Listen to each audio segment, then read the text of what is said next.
Mobile ഷോപ്പുകൾ അല്ലെങ്കിൽ mobile service സെന്ററുകൾ എവിടെ തിരിഞ്ഞാലും ഉണ്ടല്ലേ. ഇതൊക്കെ ഇത്രയും കടകൾ കാണുമ്പോൾ തോന്നും എല്ലാവരും നല്ല ലാഭത്തിലാണ് പോകുന്നതെന്ന്. പക്ഷെ 90% പേരും അടുത്ത ദിവസത്തേക്ക് എങ്ങനെ റൺ ചെയ്യുമെന്ന് അറിയാതെ ബുദ്ധിമുട്ടുന്നവരാണെന്ന് എനിക്കറിയാം. സെയിൽസ് തീരെ ലഭിക്കുന്നില്ല.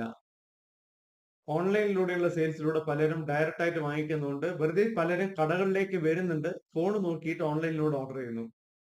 ജീവനക്കാരാണെങ്കിൽ വെറുതെ ഇരുന്ന് ഗെയിം കളിച്ചാലും കളിക്കുമെന്നല്ലാതെ, അല്ലെങ്കിൽ ഒരു ഇൻസ്റ്റാഗ്രാമിൽ പലതും കണ്ടുകൊണ്ടിരിക്കുമെന്നല്ലാതെ കാര്യമായിട്ട് ഒരു സ്ഥാപനം മുന്നോട്ട് കൊണ്ടുപോകുന്നതിന് വേണ്ടി എന്ത് ചെയ്യുന്നുണ്ടോ എന്ന് ചോദിച്ചാൽ അതും ചെയ്യുന്നില്ല. അതുകൂടാതെ ഇൻവെന്ററി ആണെങ്കിലോ ഒട്ടുമിക്ക സ്ഥാപനങ്ങളിലും പഴയ സ്റ്റോക്ക് ഇങ്ങനെ കുമിഞ്ഞുകൂടി കിടക്കുന്നുണ്ടാവും.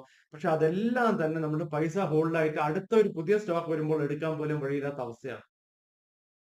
മണി മാനേജ്മെന്റ് ഒട്ടുമിക്ക പേരോട് ചോദിച്ചു കഴിഞ്ഞാൽ എവിടെയാണ് പൈസ പോകുന്നതെന്ന് അറിയുന്നില്ല, എങ്ങനെ മാനേജ് ചെയ്യണമെന്ന് അറിയുന്നില്ല. ഈ ഒരു വലിയൊരു പ്രശ്നം.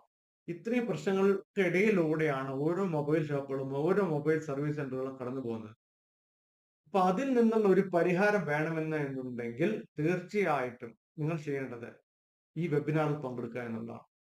ആ വെബിനാറിൽ ചേരുന്നതിന് വേണ്ടി മുന്നോടിയായിട്ടുള്ള വാട്സപ്പ് കമ്മ്യൂണിറ്റിയിലേക്ക് രജിസ്റ്റർ ചെയ്യുന്നതിനുള്ള ലിങ്ക് ഇതിന് താഴെ തന്നെ കൊടുക്കുന്നുണ്ട്. ആ ലിങ്ക് ക്ലിക്ക് ചെയ്യുക, അതിലേക്ക് ജോയിൻ ചെയ്യുക. നമുക്ക് വെബിനാറിൽ വിശദമായി തന്നെ ഇതിനെക്കുറിച്ച് സംസാരിക്കാം.